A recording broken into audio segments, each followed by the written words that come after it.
essa é a discussão, inclusive, por trás da lei da ficha limpa hoje. Né? Eu, por muito tempo, também apoiei a lei da ficha limpa. É meritória a iniciativa de se garantir realmente que quem concorra não tenha uma ficha criminal. Só que isso passou a ser usado de uma forma descarada contra um determinado lado político. Então, assim, a gente tem que entender, o próprio Supremo, né, ele reinterpreta, ele muda a jurisprudência dele a cada minuto, como a gente viu acontecendo agora na questão do alcance do foro privilegiado. Quer dizer, o jogo está sendo jogado. E o Supremo vai lá, amplia o foro privilegiado. Na sequência, você tem um ministro que puxa os processos que estavam na primeira instância de volta para o gabinete dele, sendo que esses processos envolvem justamente lideranças políticas que ou estão ocupando cargos importantes na máquina pública estadual, como é o caso do próprio Kassab, ou querem disputar a eleição no ano que vem, como questão do Deltan, porque assim, eu coloquei ele na matéria, Carol, ali como inelegível, até para que essa questão fique muito clara, porque há interpretações divergentes. Se aquela decisão do TSE que o cassou, por motivo fútil também, se ele está elegível ou não. Eu sei que o entendimento de vocês é que sim, mas eu converso com gente no TSE e diz que não. Aí você tem o Alexandre Moraes... Não, ao contrário. A gente entende que não e o TSE entende que sim. Sim, que ele pode concorrer. Desculpa. Vocês entendem que ele pode concorrer, que ele não está inelegível. E o TSE entende que ele está inelegível, né? Então, isso. De repente vem o Moraes, puxa um outro caso coloca na mesa. Para quê? Para sacramentar. Está muito claro isso. E no caso, por exemplo, do Kassab, a ação do Kassab está arquivada, com trânsito em julgado. Como é que ele vai... O que vai acontecer? Vai reabrir uma ação com trânsito em julgado para quê? Para usar isso contra o Kassab? Simplesmente porque o Kassab fez um gesto de apoio à direita para apoiar a anistia e também tem o pé no governo do Tarcísio, embora tenha o outro pé aqui no governo do Lula, e a gente sabe que esse centro ele está hoje se deslocando para a direita justamente pelo resultado trágico do atual governo, do ponto de vista econômico, social, político, jurídico, de tudo. Carol. Não, perfeito. Isso do Kassab é a maior aberração, né? No momento em que a gente está, né, o Congresso está pedindo para que o projeto da anistia seja colocado em regime de urgência, o Alexandre de Moraes pegou, a gente chama no direito da coisa julgada, assim, quando está julgado, acabou, você não cabe mais recurso. Esse era o processo do Kassab, que voltou para o STF para intimidá-lo. O que aconteceu foi que o PSD assinou o regime de urgência, né, assinou o pedido através de um deputado, que é considerado ali na base o deputado mais bolsonarista, porque o PSD vai de Lula a Bolsonaro, né? Então pegaram ali o deputado Reinaldo Stefanes, que é o considerado ali o mais bolsonarista, para assinar, mas exatamente essa pressão política. O recado está dado, a função que o STF queria fazer cumpriu, né? Esse tom de ameaça. Isso está acontecendo com o Deltan, está acontecendo com o Marcel. O Deltan é um caso muito específico e parecido com o que tentaram fazer com o Eduardo Bolsonaro, porque ele saiu para se candidatar, né, ele era procurador federal, e aí ele tinha um procedimento administrativo que é antes de um processo. Então isso nunca vai virar um processo. E o que a lei fala, você só fica inelegível quando você tem um processo administrativo. E tentaram fazer isso com o Eduardo também, que é delegado federal, alguma coisa da Polícia Federal, alegando que ele teria um procedimento administrativo aberto, já pensando lá na frente em tornar ele inelegível. E são atrocidades jurídicas que a gente não tem a quem recorrer, porque só no Brasil o presidente do TSE é a mesma figura do presidente do STF, né? Então a gente fica de mãos amarradas. André. A gente precisa entender o seguinte, né? Nós estamos aqui, não só a justiça eleitoral, não só a justiça comum, né? Nós estamos diante de um Brasil que se torna absolutamente inviável do ponto de vista de que, enfim, as pessoas se tornaram mais importantes que as instituições. Esse caso do foro privilegiado ampliado, como a Carol estava dizendo, veja, a gente tinha ali uma questão decidida, né?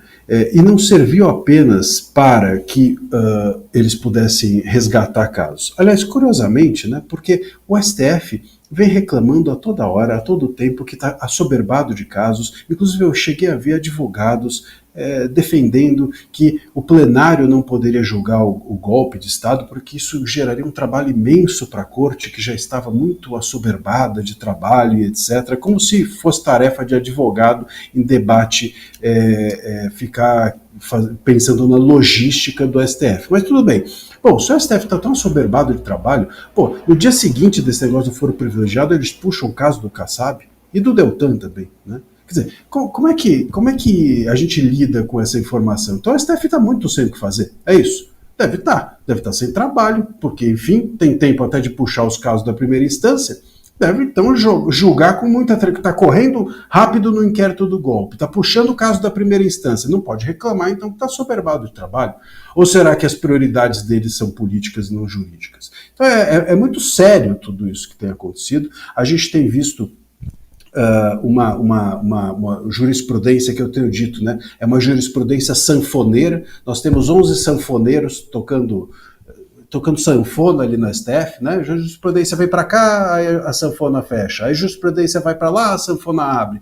Eles ficam tocando essa sanfona a depender de quem é julgado, a depender do momento, a depender do interesse. A questão do foro privilegiado foi assim, a questão do regimento interno também, que possibilita julgar a ação penal na turma, também foi assim. Agora essa questão de trazer os casos da primeira instância também tem sido assim. E eles não têm sequer a questão da suspeição e do impedimento também foi assim, porque é uma interpretação completamente contrária ao que a legislação propunha, e aí eles começam a relativizar quem é parente, quem não é parente. Nessa hora ninguém é parente, nessa hora ninguém é casado, nessa hora ninguém é de ninguém, não é? Só para poder julgar. Então, assim, o STF, ele entrou num lugar em que ele sequer tem pudor mais de tornar a jurisprudência dele de ocasião. Essa jurisprudência sanfoneira faz com que a gente descredibilize a corte, a descredibilização da corte, a tal da honorabilidade que eles tanto disseram que a corte vinha sendo atacada, eles próprios geraram isso e permanecem gerando. E hoje sequer tem pudor de esconder que isso é feito. Porque, veja, Dantas e Carol, basta a gente fazer um raciocínio simples. Olha só, essa questão do foro privilegiado acho que é muito, muito ilustrativa disso. A questão das sobras também. Veja quem que entrou, quem que saiu das sobras, você vai ver que foram candidatos de direita que foram limados. Essa questão, agora, às vésperas de um ano eleitoral. Se você pega essa questão do foro privilegiado, eles fizeram isso também para justificar que as pessoas do golpe, dos denunciados do golpe, sem mandato, pudessem ser julgadas no STF. Então, assim, é tudo de imediato. Não tem eles não colocam nem um papel na frente para disfarçar que a jurisprudência hoje está servindo justamente a esse governo dos juízes, esse governo da subjetividade. Quer dizer, perdeu o pudor completamente. Coloca aquela matéria que eu pedi, Brenda, que a gente estava dividindo a tela com o André, só para quem não pegou, não acompanhou, aqui a gente tem o Moraes retomando então inquéritos de Kassab, Gedel, Salles e Dallagnol. Até o Salles. Gedel é uma figura complicadíssima. Eu não sei qual é o inquérito. Abre lá, vamos ler junto aqui. Porque assim, coloca lá, pode ser também, a gente tem aí uma estratégia, né? Decidiu reassumir então investigações e processos envolvendo autoridades após a corte modificar seu entendimento. Quer dizer, a mudança do entendimento fica muito clara que essa mudança de entendimento ela foi feita com esse objetivo, como ressaltou o André, né? Não tem mais pudor, não há pudor na perseguição. Então, se antes havia ali, talvez essa medida não seja a melhor, talvez fique muito escancarado. Agora não há preocupação com esse escancaramento. Não há preocupação. A única preocupação é em se garantir que determinados candidatos não tenham a possibilidade de se candidatar. Ou que outros fiquem pendurados na caneta. Porque aí, por mais que o sujeito tenha um discurso antissistema, né, ou um discurso de reformista, mas um discurso de contraposição a esse estado de coisas, ele vai ter de diminuir o discurso dele, vai ter que baixar. Né? A gente tem visto isso acontecer com vários parlamentares. Né?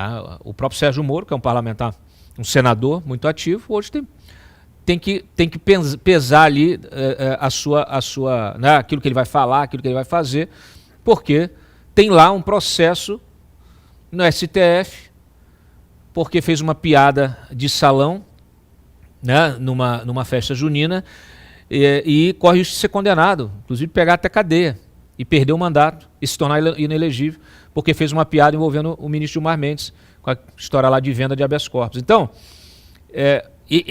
para vocês terem a exata noção daquilo que está acontecendo. Volta na matéria, só para a gente recuperar aqui. Isso. Então tá lá, olha. Casos como o do Gilberto Kassab, o Gedel Salles, tal. A mudança decorre do julgamento realizado, que a gente, né, comentou ali.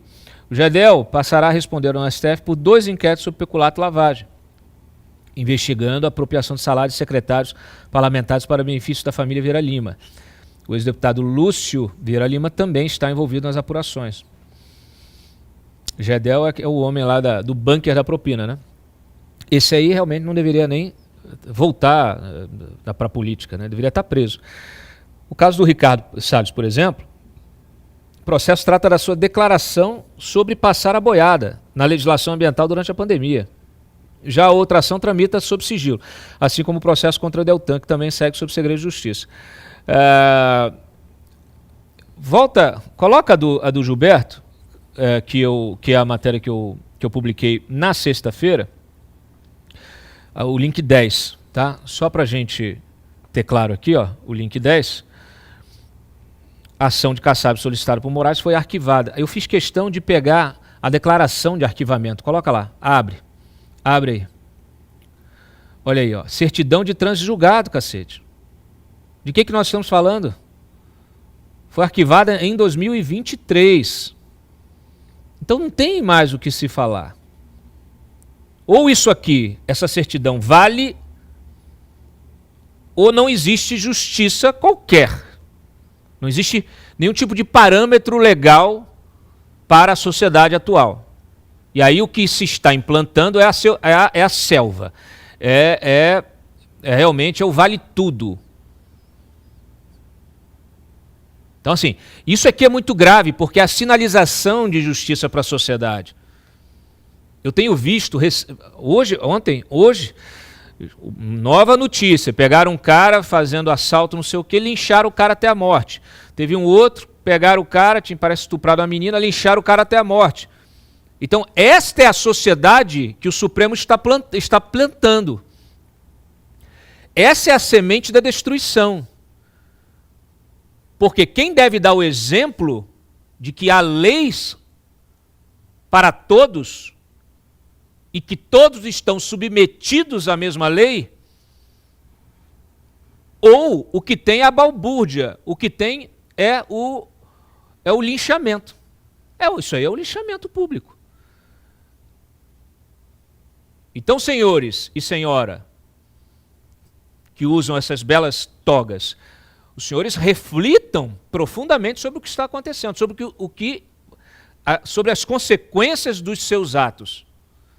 Porque vocês vivem numa bolha de conforto estético, vivem protegidos por seguranças, viajam de jatinho da FAB, não tem mais contato com a realidade da sociedade. Quando vão tirar férias, vão para a Europa, vão para destinos multimilionários, de destinos, inclusive, de bilionários.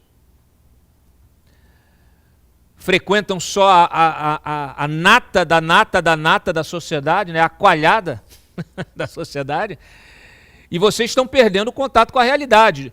Na rua, o povo está linchando, está fazendo justiça com as próprias mãos.